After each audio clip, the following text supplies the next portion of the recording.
If I could teach my younger self 15 laws of self-improvement, these are the non-negotiable things that I would be telling myself right now. So a lot of you are not going to be able to watch this video. If you have a TikTok brain, if you have a dopamine addiction, you might as well click off right now. This video is going to have no editing, raw. This is like a conversation between me and you, and I'm genuinely just trying to give you the best advice possible because I think that self-improvement is the most life-changing thing I've ever went through. In high school, I built $1 million business. I started making a lot of money. I isolated myself, locked in, got a lot of things done, built millions of followers, and I would be a lot farther ahead in all of these things if somebody had told me this. So I have a little journal thing. I'm going to try to do this video in one take because it is genuinely the authentic me. I am not putting on a front or trying to get you guys hooked by adding a ton of edits or anything like that. So let me get straight into this. The first law is saying no. See, when somebody asks you to do something and you make up a ton of different excuses, most of the time you're going to lie. And when you lie about not wanting to go somewhere, something came up, people might come and pester you and ask you again. For example, if somebody asks you to go out to a party tonight and you say, sorry, I'm busy doing homework, and that's just not true, they're going to ask, hey, when did you do the homework? Like, if they ask you questions, you're going to get caught in that lie. And I don't recommend it. Saying no is also extremely powerful. It shows that you truly are being yourself. You are truly telling exactly what you think. If somebody asks you something you don't want to do, say no. Number two, focus on one thing at a time. So for me personally, right now, I haven't been in the gym. As you can see, I'm getting really skinny, and my physique is not what it used to be. Now, I don't want to make any excuses that I can't go to the gym or that I'm doing something that's too important, but at the end of the day, that's kind of how I feel. I'm focusing on my business, content creation, and those two things are the main thing I care about. I care about helping you guys improve. And to be completely honest with you, I feel like I don't have time for the gym. I mean, my car was just stolen, and that makes it pretty hard to get there. But I truly think that when you focus on one thing, like compare yourself to someone else. If somebody's putting their life's work into one thing, let's say it's business, and someone else is putting their life's work into a bunch of different things, the gym, business, schoolwork, talking to girls, all of this, balance, in my opinion, doesn't work. At least not at the beginning, because there's certain thresholds that you have to hit. For example, I noticed that when I was really focused on the gym, that's when I saw the most growth. When I started throwing all these other things in there, I was slowly growing. Yes, it didn't stop, but it slowed down my progress significantly.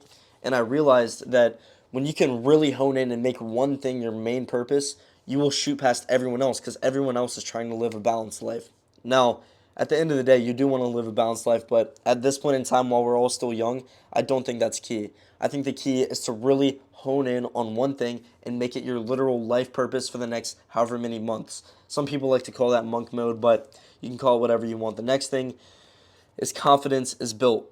So, a lot of people want confidence. A lot of people want to feel appreciated. They feel like they are entitled to confidence. They feel like they should be confident talking to girls. They should be confident making money. The thing is, you are not going to be, and you have to accept that. You're not going to be confident because confidence is built.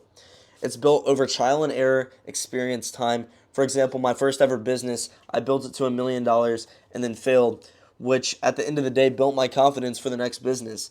And now that I had to restart and it's even more successful than last time, to me, that's made me more confident than pretty much anything else I could have done. That built confidence like no other, and I truly think that you have to experience things. You have to go through rejection by girls. You have to try things and fail to become confident. So, number three is confidence. Number four is make quick decisions. If you're split in the middle about something, let's say you want to make a ton of money or you want to follow your passion. Let's say you can take this job and you'll make X amount of money, but if you follow your passion, you'll make less than half of that. If you're stuck in the middle trying to decide between which one you should do, you're just not going to do anything. Decision making in that time in between is the time that slows you down more than anything else. So find something and stick to it. Don't be iffy, don't change too quickly. Find something you want to do and really stick to it and hone in. That relates to the number two. The law number two is focus on one thing at a time. But if you can't make a decision, nothing will happen. So at least make something happen. That's pretty simple. Now, number five is don't be alone. I've been alone for a long time, and I would say even right now, I currently feel that way. But over time, I've built friends who do the same thing that I do and have the same dreams and aspirations. When you have people all pushing towards one goal, that makes the goal so much more achievable. Because let's say you fail, you can teach these other people on how to fail. And if you know who Mr. Beast is, one of the biggest YouTubers in the world, he says that you will grow exponentially faster with other people failing and learning from their failures rather than doing it yourself. Learn from other people's mistakes. That's why reading is good as well, is because people put in books a lot of times the things that they did wrong so that way they can teach you how to do it the right way. Don't fail yourself if you don't have to. I'm not saying failure is bad by any means, but if you don't have to, and if you can have people who are willing to fail for you, take that option every time. Talk to girls for practice, get rejected. So, I, in the past few years, have talked to a lot of girls, and it's not even because I was looking for a wife or anything. I did it solely because I wanted practice. I thought it would be fun, and it builds your social skills. It's like sharpening a sword. You don't always have to look for a girlfriend. You can talk to a girl just for the fun of it. I'm not saying to hook up with them or do anything like that. I'm saying talk to them, get the practice, get rejected, because it's almost like sales. And if you don't want to do this whole rejection therapy with girls, I recommend doing it in some other way, like sales. So if you don't know what I'm talking about, for example, a lot of people who do door-to-door sales, if you haven't heard of it, somebody knocks on your door, they try to sell you something, most of the time they say no. If you receive the word no, that is extremely powerful. Hearing the word no, you eventually get tired of it. You find ways to not get that answer. So find the way to not get the answer no to things, whether it's doing it through sales, whether it's getting rejected by girls, because eventually you'll learn, okay, saying this gets the answer no, saying this gets the answer no, but saying this gets the answer yes. So find out how to get the answer yes more often, and you're going to be a lot better off. And the best way to do that, in my opinion, is rejection. Now, number 7, women are the icing. I respect women. I think women are great. But when it comes to who you are as a person, as a guy, you don't need them.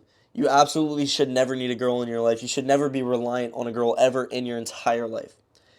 I don't care if it's your mother, your grandmother, I don't care who it is. You should never be reliant on a girl. Now, I'm not saying that a girl can't take care of you. Girls are the best caretakers on the planet. They really are.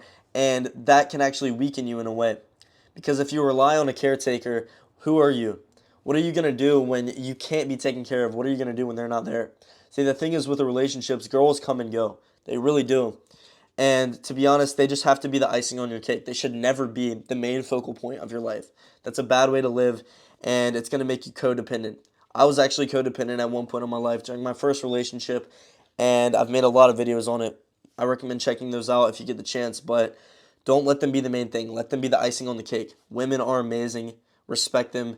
Understand that they're the best caretakers in the world, but also understand that if you have a caretaker taking care of you at all times, that's not the best thing. Number 8, failure is key. You need to fail to be successful. I don't know anybody successful who hasn't failed, and especially when you're great, you're going to experience extreme failure. Now, if you remember earlier, I mentioned that you want people to fail for you. That's true. That's why I'm saying overall failure is a great thing. Find people who have failed and learned. And the thing is, failure is only good if you learn. So what I mean by that is the most simple scenario. Let's say when I was younger, here I'll give a scenario from when I was younger. I went and I slid down this rubber or like metal slide or something like that, and it burned my legs. After my legs were burnt, I was not getting back on that slide. That was the last thing I wanted to do. I avoided it at all costs. Now, let's say you find somebody and they're willing to go on that slide 3, 4, 5 times every time they get burnt and they don't stop. You've learned nothing, and the failure is actually bad in that case. So failure is key, but only if you're learning from that failure. You have to learn. You can't let failure take control of you. So number 9, health is key. You need to have a healthy body. That's just the truth. The American diet, I don't know how many of you are American. I know over half of my audience is American, but not even American, just all over the world. Diet, health, what you put in your body. If you're eating chips, if you're eating Doritos, if you're just sitting there slouching around all day, it just says something about you, and it makes you mentally weak. If you smoke or you drink or you eat bad food, all 3 of these things, in my opinion, can be equally as bad in their own ways. Drinking is horrible. If we're talking physical, it kills your liver. It is literal poison. I'm not saying that you should never drink in your life. I'm saying you need to cut that down as much as possible. And I know people who haven't ever drinking in their life, and they're a lot better off. Smoking, it literally mentally makes you stupid. It makes you dumb. I notice people who smoke, the one main theme that I catch with them is that they're slow. They can't click. Things don't go in their head. That's horrible for you. And now the biggest poison of all is the food that you eat. If you're eating trash food, you are killing your body. And I don't want to hear the excuse of, oh, it's cheap, oh, it's easy. I don't know if you guys understand this. You can go to the store and get canned chicken for like $2. Get more protein. You're getting a whole food. You're getting a one ingredient food.